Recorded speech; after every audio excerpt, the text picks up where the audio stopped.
Bom dia, queridos. Graça e paz. Que a paz que excede todo o entendimento humano esteja no coração de cada um de vocês. Bom, eu estou aqui essa manhã para dar continuidade aos estudos que nós iniciamos na carta do apóstolo Paulo, escrita aos Romanos. E antes de começar o nosso estudo, eu não poderia deixar de fazer inicialmente uma oração, para que de fato o Espírito Santo de Deus venha trazer entendimento e revelação da tua palavra. Amém? Então vamos lá. Pai, nós te damos graças, ó Deus, nós te louvamos, porque nós sabemos, Pai, que o Senhor é bom. De fato, ó Deus, a tua misericórdia é a causa de nós não sermos consumidos. Te pedimos essa manhã, ó Pai, que o Senhor venha fazer como o Senhor tem feito durante todos esses dias, nos trazendo o entendimento da tua palavra. Que as nossas mentes, ó Deus, estejam cativas a ti, que o nosso coração esteja voltado ao seu trono e que nós possamos deleitar, que nós possamos desfrutar do maná divino da tua palavra. Assim eu já te agradeço por tudo quanto o Senhor tem feito, ó Pai, mas principalmente por tudo quanto o Senhor é. Amém? Então, quem tem acompanhado os estudos, né, que está sendo proporcionado pela nossa comunidade, a comunidade cristã Ágape, sabe que nós estamos fazendo um estudo da carta de Romanos e já foi feito estudo até o capítulo 5. E hoje eu vou fazer uma breve exposição do capítulo 6. Quem está nos acompanhando sabe que no capítulo já foi falado sobre a perdição total do homem, nos capítulos 1, 2 e a metade do capítulo 3, ou seja, Paulo traz uma abordagem que a humanidade sem Jesus Cristo está perdida, que não tem nenhum justo sequer, nem gentil e nem judeu. Aí fala da perdição humana. A partir da segunda metade do terceiro capítulo, no capítulo 4 e no capítulo 5, o apóstolo Paulo vem nos trazer uma abordagem sobre a justificação pela fé. E hoje eu vou trazer uma nova abordagem, que é a libertação do homem do domínio do pecado e o processo da santificação. Para isso, antes mesmo de nós entrarmos na leitura dos versículos propriamente dito, é necessário que a gente tenha em mente, que a gente tenha clareza o conceito de alguns termos. Ontem a evangelista Márcia, ela falou com muita graça, muita sabedoria sobre a justificação pela fé. E o que é justificação, queridos? Quando você vai procurar o significado de justificação, você consegue achar que justificação é um termo judicial, é um termo que é usado no Tribunal de Justiça. E no nosso caso, a justificação pela fé, ela acontece exatamente no Tribunal de Deus. Justificar significa você tornar alguém inocente. Vamos esmiuçar isso melhor. Paulo vem nos dizer que nós estávamos perdidos, que nós éramos indesculpáveis e por isso nós seríamos condenados. Então, entra Jesus Cristo na história, que era justo, que não pecou nenhuma vez sequer, vem e através do seu sacrifício na cruz, ele nos justifica. Ele pega a minha culpa, carrega sobre ele e me justifica, me tornando justo perante Deus e retirando a ira de Deus de mim, retirando a condenação. Por isso que nós usamos muito o termo justificação pela fé. Pela fé em quem? Pela fé em Jesus Cristo. Pela fé no sacrifício que Jesus Cristo fez ali na cruz por nós. Então é importante que a gente tenha em mente com clareza o que é ser justificado pela fé. A justificação, ela acontece de uma única vez. E o ser humano, ele não tem nenhum tipo de participação. Somente o Eterno, o Deus Todo-Poderoso. Ele acontece, é um ato que acontece de única vez, ou seja, você não precisa ser justificado todos os dias da sua vida. Você já foi justificado uma única vez e isso é o suficiente. Amém? Outro termo que é importante nós estarmos cientes é o termo santificação. A santificação, ao contrário da justificação, ela não é um ato único. Ela é um processo que acontece de forma progressiva e contínua. Também vem pela graça e a misericórdia de Deus, mas conta nesse processo com a participação do ser humano. Como? Ele se dispondo a buscar a face do Senhor e ser santificado por o único que é santo, que é Jesus Cristo. E nós vamos falar um pouquinho, desse processo. Bom, Paulo era mestre da lei. E como todo bom professor, ele sabe que quando a gente usa figuras, exemplos do cotidiano da pessoa, esse entendimento da pessoa ele se torna mais fácil, fica mais fácil para a pessoa entender. Então ele faz exatamente isso com os romanos. Por que eu estou trazendo essa informação? Na verdade, eu estou relembrando essa informação. Porque no capítulo 6, nós vamos perceber que o Paulo usa dois termos com bastante frequência, que é escravo e senhor. Por que Paulo usa esse termo? Na época que essa carta foi escrita aos romanos, era muito comum na cidade de Roma, o sistema de escravidão. E aí, desculpa, queridos. Quando o apóstolo Paulo, ele vem trazer esse termo doulos, que foi muito bem escrito, foi muito bem falado pelo pastor Jefferson, escravo está no termo grego doulos, e aí quando você vê esse termo, atrelado a esse termo, você vê um outro que é Kyrios, que é Senhor. Ou seja, doulos e Kyrios faz parte de uma mesma moeda. De um lado está o escravo, do outro lado está o seu senhor. E em Roma era comum esse sistema de escravidão. Existia a escravidão que acontecia de forma forçada, e aí essa escravidão de forma forçada era aqueles escravos que eram filhos de escravos, já nasciam escravos, e aquelas pessoas que eram cativos, prisioneiros de guerra. Mas também existia a escravidão que acontecia de forma voluntária. De que forma é que acontecia essa escravidão voluntária? Primeiro, você adquiria uma dívida com a pessoa, e aí você não tinha condições de pagar, então você doava o seu serviço para poder pagar essa dívida. E a outra forma de escravidão voluntária é que algumas pessoas entendiam que era melhor se oferecer como escravo a um senhor, porque ali ele teria proteção, ali ele teria provisão, do que viver uma vida de mendicância. Do mesmo jeito que a palavra doulos, escravo, no grego, tinha dois significados, o escravo por voluntariedade e o escravo forçado, a gente vê isso também em relação a Kyrios, que é o senhor. Existia naquela época dois tipos de senhores: o senhor que maltratava, que tratava com crueldade, mas existia também aqueles senhores que eram bons, que eram justos e que tratavam com retidão. E esses senhores, eles tratavam escravos como membro da família. Tanto é que muitas vezes, quando esses escravos tinham a oportunidade de se libertar desse sistema, eles escolhiam continuar servindo ao seu senhor, porque eles eram muito bem tratados. Então nós estamos falando também de dois tipos de senhores.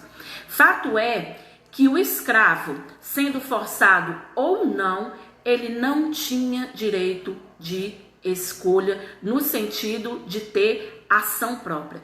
Tudo que ele fazia era na dependência do seu senhor. E ele tinha uma total exclusividade para com o seu senhor. Ele não podia servir dois senhores ao mesmo tempo.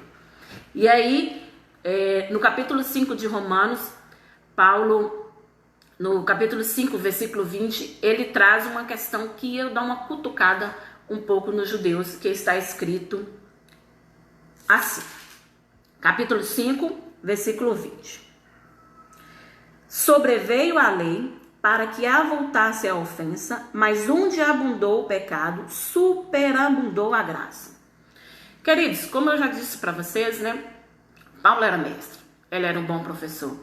E ele se antecipava a possíveis questionamentos.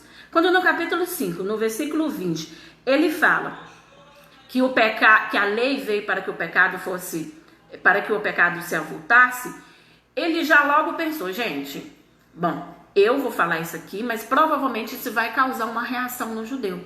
E qual que seria essa reação? O judeu poderia, por exemplo, pensar, não, então já que a lei veio que para avultar o pecado, e onde abundou o pecado, superabundou a graça, então agora a gente pode ficar mais tranquilo. Nós estávamos sob o jugo de uma lei pesada, que a gente nem conseguia cumprir direito, mas agora nós estamos sobre a graça, e nós não precisamos mais nos preocupar. Não é verdade? Na verdade, a gente vai estar fazendo até um favor para Deus em pecar, porque aí ele tem a oportunidade de estar mostrando a abundância da sua graça. Pensando nesse possível questionamento, Paulo entra no capítulo 6 de Romanos, no versículo 1, dizendo assim: que diremos, pois? Permaneceremos no pecado para que seja a graça mais abundante? De modo nenhum. Como viveremos ainda no pecado, nós, os que para ele morreremos? Quando você estuda esse termo, você vai perceber que no grego, além de ser uma negativa, ele era uma dupla negativa. Ele falava assim, não, vocês não podem viver dessa forma. É a mesma coisa, fala assim, você tá louco de pensar dessa forma? Não é desse jeito. Como que você vai pecar, quando que você vai continuar pecando se você já está morto para o pecado? E aí nos versículos de 3 a 5 ele vai explicar de que forma que você está morto para o pecado. Vamos lá? 6:3. Ou porventura ignorais que todos nós que fomos batizados em Cristo Jesus fomos batizados na sua morte? Fomos, pois, sepultados com ele na morte pelo batismo, para que, como Cristo foi ressuscitado dentre os mortos, pela glória do Pai, assim também andemos nós em novidade de vida. Porque se fomos unidos com ele na sua semelhança da sua morte, certamente o seremos também na semelhança da sua ressurreição. Esses 3 versículos, né, do 3 ao 5, Paulo vem trazer uma perspectiva daquilo que Jesus Cristo conquistou na cruz. Jesus Cristo não conquistou somente a nossa regeneração, porque através do seu ato ali, através da sua morte, através da sua entrega, nós somos lavados, remidos e regenerados, mas através também da sua morte, nós também fomos mortificados, nós morremos para o pecado. E ele traz uma figura muito conhecida nossa para exemplificar o batismo, para exemplificar essa morte, e ele usa o batismo para isso. Nós conhecemos o batismo como um testemunho público de alguém que aceitou Jesus Cristo e está disposto a viver em novidade de vida. Então o apóstolo Paulo fala assim, olha, presta atenção, olha a figura do batismo. Você era uma pessoa antes de entrar na água. Quando você entrou na água, você morreu para a sua velha natureza. E quando você saiu das águas, você saiu como uma nova criatura em Cristo Jesus. E é isso que o apóstolo Paulo vem falar dos versículos 3 a 5.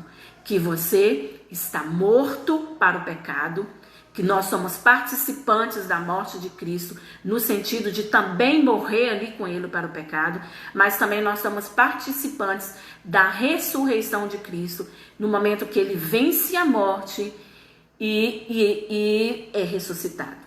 Amém? Nos versículos de 6 a 3, o apóstolo Paulo, ele vai falar de 3 atitudes que nós devemos ter diariamente para que a gente consiga vencer o pecado. E aí você pode me perguntar: ah, Diaconisa, quer dizer então que agora que eu estou morto para o pecado, aí nunca mais eu vou pecar? Não, queridos, não é isso que eu estou dizendo. Existe, inclusive, uma linha de pensamento, que é uma linha de pensamento wesleyana, que defende essa ideia da santificação plena. O John Wesley, ele defendia o quê? Que o ser humano ele ia se aperfeiçoar de tal maneira que ele ia conseguir alcançar o amor perfeito, que ele ia amar tanto a Deus, que ele ia abrir mão do pecado e nunca mais ele iria pecar. Não é isso que nós da comunidade cristã Ágape acreditamos. Porque enquanto nós estivermos nessa terra, enquanto nós estivermos presos aqui nessa carne, nosso corpo será corruptível. E nós alcançaremos os nossos corpos incorruptíveis apenas com a volta de Jesus Cristo, quando nós subirmos e nos encontrarmos com Ele no ar. Então, como é que a gente vai fazer? Quando fala que Jesus Cristo conquistou ali na cruz por nós, que nós estamos mortos para o pecado, o apóstolo Paulo está querendo dizer o seguinte: você não é mais escravo do pecado. O pecado não está mais te dominando. Você era escravo de um senhor e agora aconteceu uma troca de senhores. Você era escravo do pecado, veio Jesus Cristo, pagou um preço altíssimo por sua vida e agora você é escravo de Jesus Cristo. Por isso, você não precisa, você não tem mais que obedecer às ordens dele. Sendo que antes de Jesus Cristo, nós não tínhamos essa opção de negar o pecado. Então, isso é maravilhoso. Lá em Colossenses, na carta de Colossenses, no capítulo 1, no versículo 3, fala que nós fomos transportados do império das trevas para o reino do Filho do amor. E foi isso que Jesus Cristo fez. Você era preso, você estava condenado e você era obrigado a ser subjugado, você era subjugado pelo pecado. Agora você não precisa ser mais escravo do pecado. Agora você obedece ao Senhor Jesus Cristo. Então, quando o pecado bater à sua porta, você tem condições de dizer para ele: não, porque agora eu não preciso obedecer às suas ordens. Eu sirvo a um outro Senhor. E aí, dos capítulos 6 a 13, Paulo vem trazer 3 atitudes que nós devemos ter diariamente para que a gente consiga viver plenamente esse processo. Versículo 6. Sabendo isto, que foi crucificado com ele o nosso velho homem, para que o corpo do pecado seja destruído e não sirvamos como escravos. Esse corpo do pecado aqui que Paulo está dizendo é exatamente essa velha natureza que estava subjugada e que sem o sacrifício de Jesus Cristo não tinha a opção de dizer não ao pecado. E agora ele já tem. Versículo 7. Porquanto quem morreu está justificado do pecado. 8. Ora, se já morremos com Cristo, cremos que também com ele viveremos. Sabedores de que, havendo Cristo ressuscitado dentre os mortos, já não morre, a morte já não tem domínio sobre ele. Pois quanto a ter morrido de uma vez para sempre, morreu para o pecado, mas quanto a viver, vive para Deus. Qual que é o primeiro ponto que o apóstolo Paulo vem nos chamar a atenção? A necessidade de você saber, a necessidade de você conhecer quem você é em Jesus Cristo. Então ele diz ao pessoal, ao povo de Roma: olha, vocês são sabedores de que agora vocês é um povo santo, lavado, remido, regenerado, justificado, e agora vocês podem dizer não a pecado. É muito importante, queridos, que nós tenhamos consciência de quem nós somos em Cristo Jesus. No versículo 11... depois de ter conhecimento, depois de saber quem nós somos, o apóstolo Paulo vai nos dizer assim: assim também vós considerai-vos mortos para o pecado, mas vivos para Deus em Cristo Jesus.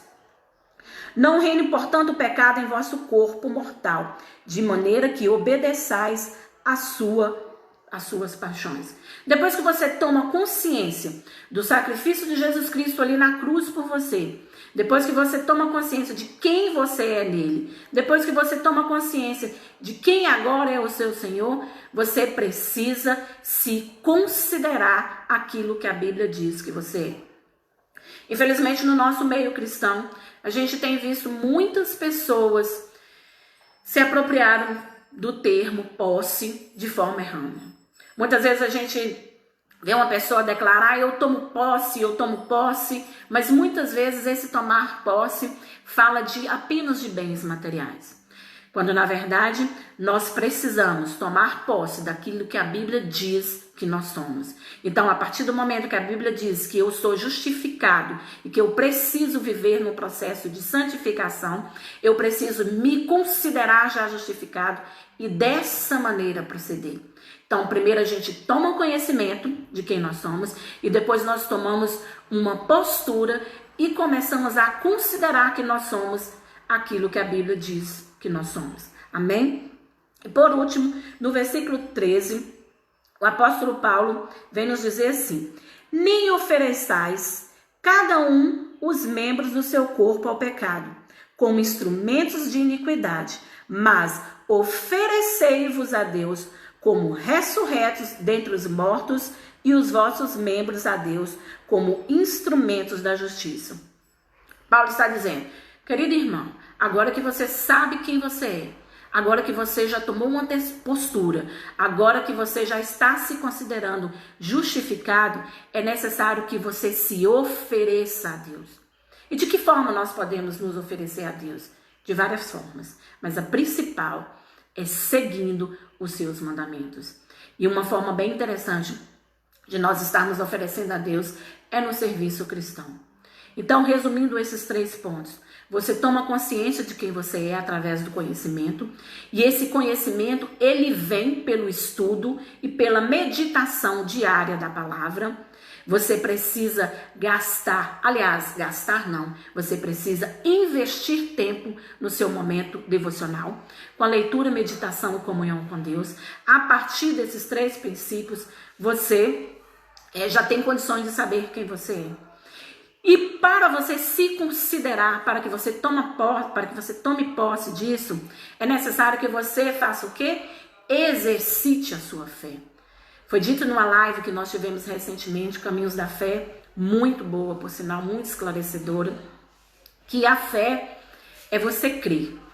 Então, você sabedor de quem você é, você toma posse daquilo ali e você passa a crer e a obedecer, sabendo que há um Deus fiel que pode todas as coisas. E depois que você consegue se considerar, saber considerar, é necessário que você se ofereça. Oferecer de que forma? No serviço cristão. Tem muitas pessoas, querido, muitas pessoas que estão esperando de mim e de você ouvir as boas novas da salvação. Tem muitas pessoas que estão esperando de você sair da sua boca uma palavra de vida, e essa palavra de vida a gente só pode falar isso, a gente só pode afirmar isso baseado no Evangelho. Então ofereça-se a Deus de corpo, de alma e de espírito. E quando nós dizemos de corpo, alma e espírito, nós estamos falando na sua totalidade. Então ofereça a Deus o seu tempo, ofereça a Deus as suas finanças, ofereça a Deus o seu culto racional. Ofereça-se a Deus para que Ele possa fazer aquilo que Ele já programou para a sua vida. Amém? No versículo 14, o Paulo, novamente, ele vem colocar o dedo na ferida do judeu e rodar um pouquinho para que possa sangrar. Vamos ver o que está escrito. Capítulo 6, nós estamos estudando, versículo 14. Está escrito assim: porque o pecado não terá domínio sobre vós, pois não estáis debaixo da lei, e sim debaixo da graça. Quando a gente escuta isso, que nós não estamos debaixo da lei, mas estamos debaixo da graça, é normal, é mais simples para a gente poder entender e aceitar de uma forma mais tranquila. Mas quando nisso, querido, nós falamos para um judeu, e Paulo estava falando para os judeus que estavam ali em Roma, isso na verdade causava um impacto. Por quê? O judeu, ele havia recebido a lei do próprio Deus para que ele pudesse cumpri-la e assim ele ter esperança da sua salvação. E aí vem o apóstolo Paulo e fala, olha, vocês não estão mais debaixo dessa lei, vocês estão debaixo da graça. E aí ele se antecipa no versículo 15 a um possível questionamento. Vamos lá? E daí? Havemos de pecar porque não estamos debaixo da lei e sim da graça? E Paulo novamente responde com uma dupla negativa. De modo nenhum. Paulo, antevendo esse questionamento, ele pensou que talvez os judeus poderiam pensar, olha, a gente não precisa mais viver debaixo da lei, a gente não precisa mais cumprir a lei, agora a gente pode pegar, agora nós podemos pecar à vontade, a porta está escancarada, porque a gente vai pecar, mas mesmo assim a graça vai nos alcançar. E pasmem, queridos, tem muitas pessoas hoje que ainda têm essa ideia de que nós podemos continuar pecando, nós podemos continuar vivendo no pecado, porque vai chegar uma hora que a graça de Deus vai nos alcançar e nada vai poder impedir a nossa salvação. E aí eu falo da mesma forma que o apóstolo Paulo falou, de modo nenhum. Queridos, o que é a lei? A lei foi dada por Deus, por intermédio de Moisés, ao povo judeu, com o objetivo das pessoas estarem se aproximando mais de Deus através do cumprimento dessas normas. Mas a lei sempre, em todo momento, ela apontava para Jesus Cristo. E quando nós pensamos em lei, geralmente a gente fala, a lei de Deus. É comum, é normal, né? Aliás, não é normal, mas é comum as pessoas acreditarem que a lei está resumida apenas aos 10 mandamentos. E não é assim. Quando nós vamos estudar a lei, nós vamos ver que a lei está dividida em 3 partes, que é a lei cerimonial. Nós estamos, inclusive, estudando sobre o tabernáculo, ou seja, tinha todo um ritual de que forma, escrito no passo a passo, de que forma deveriam acontecer as cerimônias, as festas religiosas. E você tinha que seguir aquilo no passo a passo. Tinha também a lei civil. O que era a lei civil? A lei civil tratava exatamente dos direitos e dos deveres daquele povo de Deus, da nação de Israel. Essa lei civil falava, inclusive, de que forma que o Senhor deveria tratar os seus escravos. E, por fim, nós temos a lei moral, que nós podemos aí, de fato, resumir nos 10 mandamentos. Quando nós falamos da lei, nós vamos ver que a lei, na verdade, ela foi escrita, essas 3 leis, né? Civil, cerimonial e moral, e que, na verdade, ela tinha 613 preceitos, ou seja, ela tinha 613 normas, e que você precisava cumprir integralmente. O pastor Cássio falou com muita graça e sabedoria, né? Um pouco dessa questão da lei, e ele falou exatamente o seguinte: se você fosse muito bom, muito, mas muito, muito bom, e conseguisse cumprir 612 preceitos, mas não conseguisse cumprir um, esse um que você não conseguiu cumprir, ele era o suficiente para que você fosse considerado culpado. Então, o ser humano nunca ele teve condição de cumprir integralmente essa lei. O único ser humano que pisou aqui na face da terra e que cumpriu na sua integridade a lei chama-se Jesus Cristo de Nazaré. Por isso que ele fala que ele não veio abolir a lei, mas que ele veio cumprir. E cumprindo essa lei, ele derrama sobre nossa vida a graça.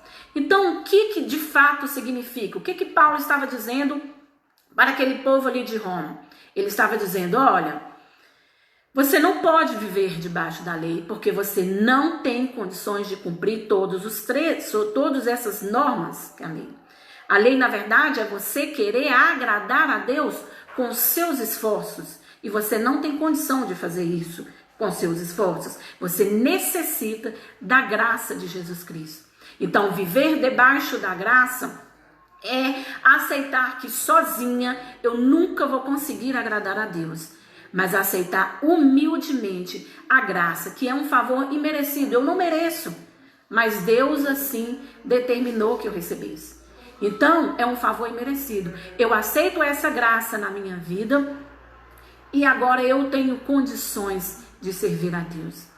E aí também há um conceito muito errado e muito irresponsável da parte da pessoa, entender que viver debaixo da graça é ferir todos os preceitos da lei. Não, não é isso. Há pessoas que entendem que viver debaixo da graça é muito mais fácil, entendendo que nós podemos viver de maneira relaxada por causa da graça do Senhor. E não é assim. Quando você vive debaixo da graça, você consegue entender que a graça nós devemos viver com responsabilidade e também com compromisso. E se a gente parar para pensar um pouquinho mais, ela é até mais dura no sentido de exigir mais compromisso da nossa parte. Por quê? Vamos dar 2 exemplos bem simples. Debaixo da lei, você era considerado um assassino somente se você viesse tirar a vida de uma pessoa. Ou seja, você era considerado assassino através da morte física de outro.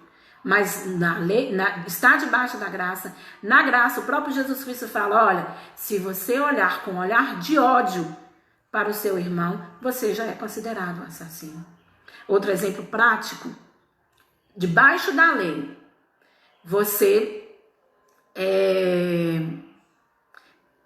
esqueci o termo aqui, debaixo da lei, você era considerado uma pessoa adúltera se você de fato cometesse o pecado carnal, houvesse a união dos 2 corpos.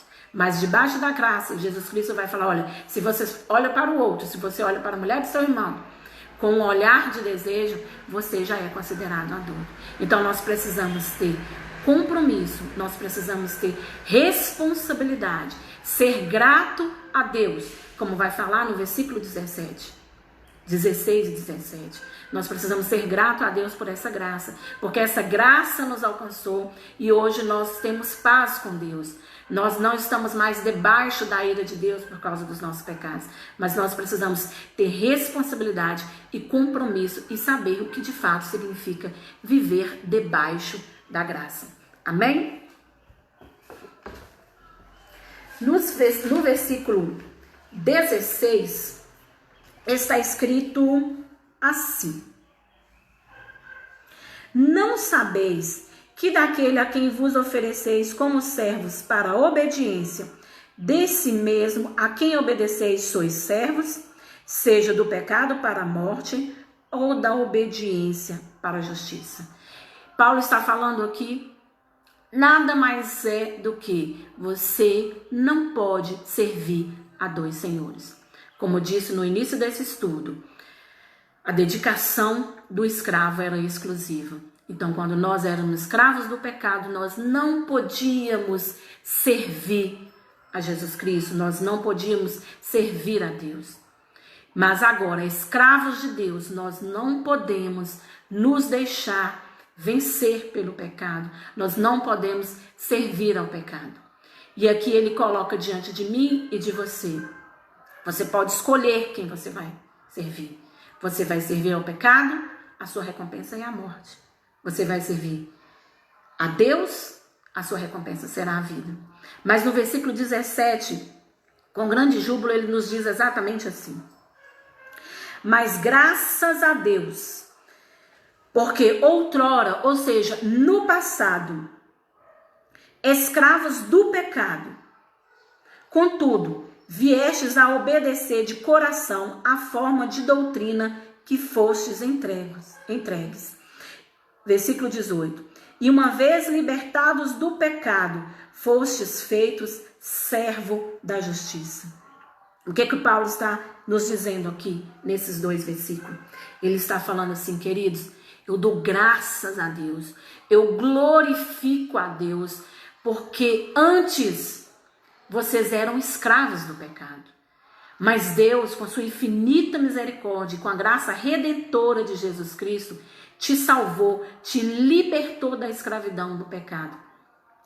E quando a gente vê esse termo aqui, forma, que a gente vai estudar no grego, essa forma tem um sentido, tem a tradução de tipos, ou seja, uma tipografia. O que é uma tipografia? É uma arte gráfica que você imprime em um papel ou em uma superfície, nesse caso aqui no papel, né, que está falando especificamente, em um papel, símbolos. Ou seja, Paulo está dizendo, olha, você recebeu a Jesus Cristo e foi impresso no seu coração as palavras do Evangelho. E porque foi impresso, está gravado no seu coração, você agora tem condições de servir a Deus. Amém? E aí no versículo 19, ele vai nos dizer de que forma que nós devemos servir a Deus. Já que a lei, já que a doutrina, já que a palavra de Deus, já que a Bíblia, já que isso que está aqui está impresso no meu coração e ninguém mais pode arrancar. Versículo 19. Falo como homem por causa da fraqueza da vossa carne. Assim como ofereceste os vossos membros para a escravidão da impureza e da maldade para a maldade, assim oferecei agora os vossos membros para servirem à justiça, para santificação. O que o apóstolo Paulo está falando aqui? Ele está falando, olha querido, da mesma forma, com a mesma intensidade que você servia ao pecado, agora você precisa servir a Deus. Quando você olha esse termo que está escrito aqui, membros, no grego, ele tem sentido de alistar-se. Alistar-se. Paulo está falando, olha, antes vocês estavam alistados no exército, cujo general era o pecado. Mas agora vocês estão alistados. Vocês estão inscritos no exército cujo general é o nosso Senhor Jesus Cristo. Então, da mesma forma que você se dispunha a praticar o pecado com tanta intensidade, é necessário que agora você se disponha a praticar a justiça com a mesma intensidade. Irmã Dark, como que a gente pode trazer isso de forma prática e simples? Querido, da mesma forma que você conseguia passar 3 horas, 4 horas, mediante, não sei lá, de repente um trio de carnaval, você precisa, com essa mesma disposição, agora sair pelas ruas, praticando evangelismo, levando a palavra do Senhor.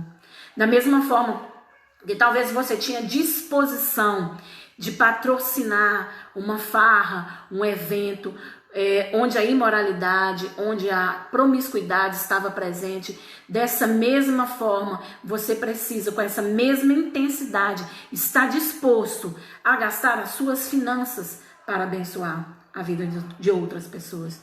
Da mesma forma que você estava disposto a passar 3, 4 horas, né? Nós estamos vivendo um momento que nós estamos sendo obrigados, para nossa segurança, ficar em casa. E agora muitas pessoas estão maratonando na Netflix. E às vezes fica 3, 4 horas assistindo a Netflix, passando de um capítulo para outro, mas não... Aí o apóstolo Paulo falou, olha, essa mesma disposição que você tem de ficar 3, 4 horas em frente a uma televisão, tem essa disposição para um devocional com Deus. Tem essa disposição para ler, para ter comunhão com Deus. Da mesma forma, com essa mesma intensidade que você fazia o que era mal, é necessário agora você fazer o que é bem, o que é bom, mediante a graça de Jesus Cristo, porque sem ela nós não conseguimos fazer nada. Amém? E aí, no versículo 22, está escrito assim: agora, porém, libertados do pecado, transformados em servos de Deus, tende o vosso fruto para a santificação e, por fim, a vida eterna. O apóstolo Paulo está dizendo para mim e para você hoje, olha, agora que você foi liberto da escravidão do pecado, agora que você tem condições de dizer não para ele, agora que você já sabe quem você é, que você tomou uma postura, agora você precisa obedecer com a mesma dedicação ao Senhor. Existe uma história, queridos, de Agostinho de Hipona, um teólogo muito influente, principalmente nos primeiros séculos do cristianismo. Essa história conta que ele se converteu, mas antes dele se converter, ele viveu uma vida muito devassa, regado à bebedeira, regado à promiscuidade, regado à prostituição. E aí ele se converteu, inclusive lendo uma passagem da carta aos Romanos, e ele toma, a partir daquele momento, uma postura diferente e ele começa a viver de uma forma diferente. E conta a história, é uma história verídica, quando eu falo conta a história, são livros históricos mesmo, que Agostinho de Hipona, ele estava andando pelas ruas e de repente ele começou a perceber que ele estava sendo seguido. E ele apressou o passo. De forma natural, o ser humano percebe que está sendo seguido, ele vai apressar o passo para se livrar daquela perseguição. Só que essa pessoa não parava de segui-lo. E de repente ele reconheceu que essa pessoa era uma mulher, porque essa mulher começou a gritar Agostinho, Agostinho, Agostinho, Agostinho, e ele não olhava para trás. Ele reconheceu que essa mulher era uma das várias amantes que ele havia tido. E aí a mulher, já cansada de gritar Agostinho, Agostinho, ela de repente fala, é Agostinho, sou eu. Então ele vira-se para trás e fala, mas não sou eu. Ou seja, querido, ele estava dizendo ao pecado, olha, você me conhece, mas eu não sou mais aquela pessoa que você conheceu antigamente. Agostinho estava dizendo para aquela mulher que ele a reconhecia, mas ele não estava mais preso a ela. E é isso que o apóstolo Paulo traz para nós hoje. Nós vamos continuar reconhecendo o pecado. Todos os dias ele vai bater em nossas portas e vai nos chamar pelo nome. Mas nós devemos fazer como Agostinho, olha, pecado, eu te conheço, mas eu não sou mais aquela pessoa que você escravizava. Eu agora, através da graça que foi derramada sobre a minha vida, eu tenho autonomia, eu tenho direito de dizer não para você. E é isso que nós devemos fazer. E aí, para fechar, no versículo 23, está escrito assim. Porque o salário do pecado é a morte, mas o dom gratuito de Deus é a vida eterna em Cristo Jesus, nosso Senhor. Paulo traz aqui dois termos que nós podemos considerar que são antagônicos, ou seja, dois termos contrários, que é salário e dom gratuito. Por que salário? O salário, queridos, você recebe mediante o seu trabalho. Você trabalha, as pessoas que são assalariadas, você trabalha durante 30 dias, ali é computadas as suas horas do trabalho. E no final do mês, todas essas horas suas são computadas no contra-cheque. E no final do mês, você recebe o salário merecido por você, porque você trabalhou para isso. E aqui o apóstolo Paulo vem nos trazer essa verdade, que se nós trabalharmos para o pecado, a recompensa que ele tem a nos dar é a morte. E de que morte o apóstolo Paulo está falando aqui? Primeiro, a morte espiritual, porque a pior consequência do pecado é nos afastar, é nos tornar distante, é causar separação entre nós e Deus. Então essa é a morte espiritual. Então antigamente nós estávamos mortos em nossos próprios delitos, porque Deus ele não pode, ele é santo e ele não pode ser conivente com o pecado. Mas porque ele ama tanto o pecador, ele derramou a sua graça sobre a vida do pecador. E ele dá ao pecador esse dom gratuito. Ou seja, nós não precisamos pagar nada pela vida eterna. A irmã Dark, então, é de boaça, como diz os meninos aí, a gente não precisa pagar nada, então, nós não precisamos pagar nada, queridos. Mas Jesus Cristo pagou ali na cruz um preço altíssimo para que nós fôssemos transportados do império das trevas para o reino do Filho do amor. Esse dom é gratuito. Deus olhou para mim e falou, não tem jeito. Você tem uma dívida comigo e você não pode pagar essa dívida.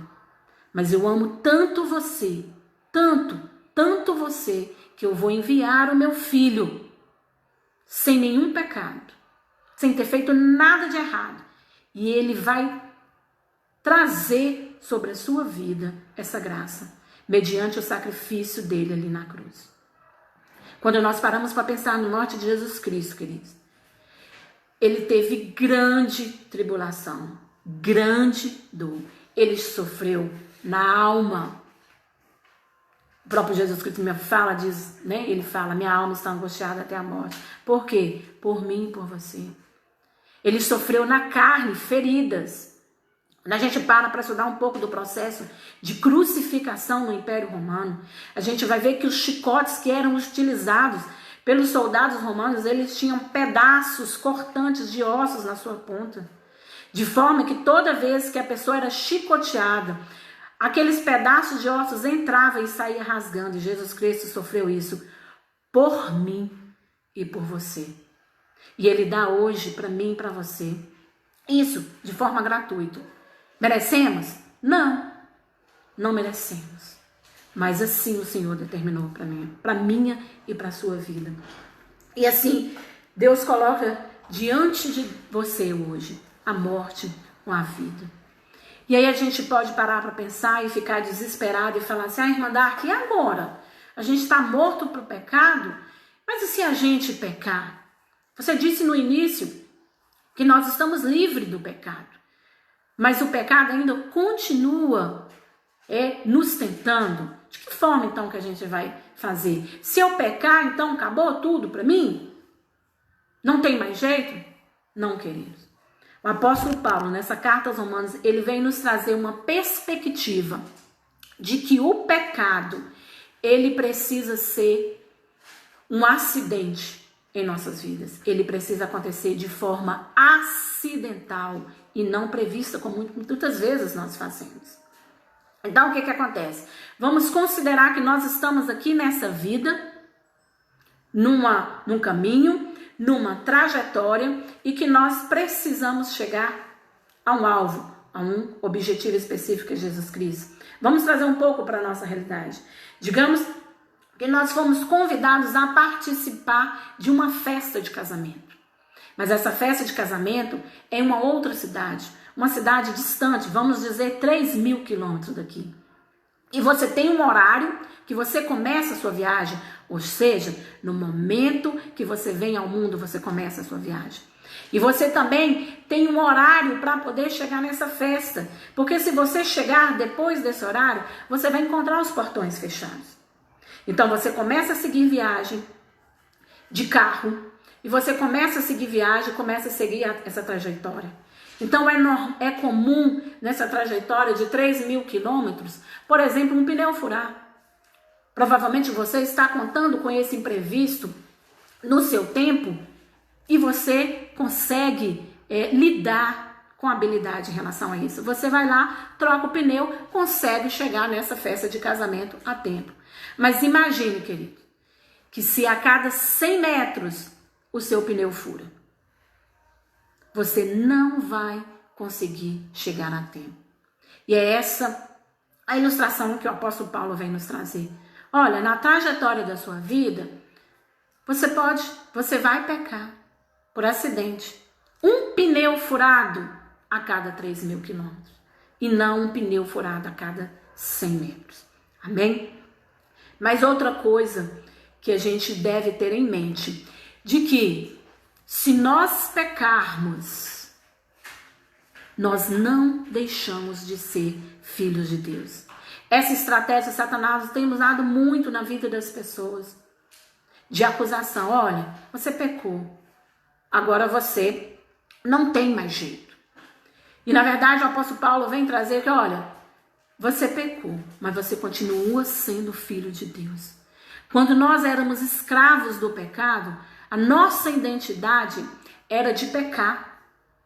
Nós estávamos obedecendo, nós estávamos sendo a favor da nossa identidade. Mas agora que nós somos escravos de Deus, quando nós pecamos, nós estamos negando a nossa identidade. Então isso tem que trazer dor. Isso tem que trazer dor do arrependimento. E para o cristão que está firmado na rocha, queridos, é online. Você pecou. O Espírito Santo de Deus te dá discernimento que você pecou, te convence do seu pecado. E a partir desse momento é necessário que você se arrependa, que você se reconcilie com Deus e que você continue a sua caminhada. Nós não podemos parar. Mas a partir do momento, cada vez que a gente vai vivendo experiência com Deus, cada vez que nós alicerçamos a nossa comunhão com Ele, mediante o que diz a sua palavra, mais nós conseguimos alcançar graus e graus nesse processo da santificação. Lembrando que por mim mesma eu não consigo passar pelo processo de santificação, porque é por graça também, mas eu tenho minha responsabilidade. Então, Deus coloca na verdade diante de mim e de você. Hoje, mediante esse estudo que você teve a oportunidade de participar, o que você escolhe para a sua vida? Você escolhe continuar sendo escravo do pecado? O quê? Mas eu já te adianto, isso é o próprio Deus falando comigo e com você. Se você escolher ser escravo do pecado, a sua recompensa será a morte. Mas se você hoje escolher ser escravo de Deus, ser totalmente submisso, porque é isso que os escravos eram, submissos, totalmente dependentes. Se hoje você escolher ser totalmente submisso, dependente, ser escravo de Deus, Ele está colocando diante de mim e diante de você a vida. E não somente essa vida terrena, mas a vida eterna. E o desejo do meu coração essa manhã é que essa espada entre na sua vida, como essa palavra entre na sua vida, como uma espada de dois gumes, de fato separando a medula óssea da carne, de fato trazendo confronto para a sua vida, porque foi isso que Deus trouxe para mim no estudo dessa palavra. Ele colocou o espelho, e quando você está diante do espelho de Jeová, não tem como você se esquivar. Ele mostra quem você realmente é. E o desejo do meu coração é que mediante a exposição dessa palavra, mediante a revelação dada pelo Espírito Santo a vocês decidam hoje ser escravo de Deus e alcançar a vida eterna. Amém? Eu quero orar encerrando esse estudo e sendo grata a Deus por essa oportunidade. Vamos orar? Pai querido, Pai santo, nós te agradecemos, ó Pai, porque nós sabemos que o Senhor se fez presente nesse estudo. Nós sabemos, ó Pai, que o conhecimento nos alcançou e que agora, ó Pai, nós temos o dever, a responsabilidade de andar conforme a Tua palavra nos diz para andar. Nos ajuda, Senhor. Nos ajuda, ó Pai, a vencer a nossa natureza humana. Nos ajuda, Deus, a mortificar a nossa natureza todos os dias da nossa vida. Que ao acordar, ó Deus, nós sejamos gratos pelo fôlego de vida, mas que nesse mesmo instante nós nos apresentemos ao Senhor e tomemos 3 decisões diárias, de que nós somos sabedores de quem nós somos em Ti, de que nós nos consideramos justificados pela Tua graça, nós consideramos justificados e regenerados, e que nós também tomamos a decisão de nos oferecer a Ti. Por isso nós somos gratos, Deus, por essa oportunidade de, mesmo estamos distante dos nossos irmãos, estarmos em comunhão através desse momento devocional. Muito obrigado por tudo quanto o Senhor tem feito. Mas, mais uma vez, ó Deus, eu te agradeço por tudo quanto o Senhor é. Em nome de Jesus. Amém? Tenha um bom dia. A paz do Senhor seja com todos vocês. Amém?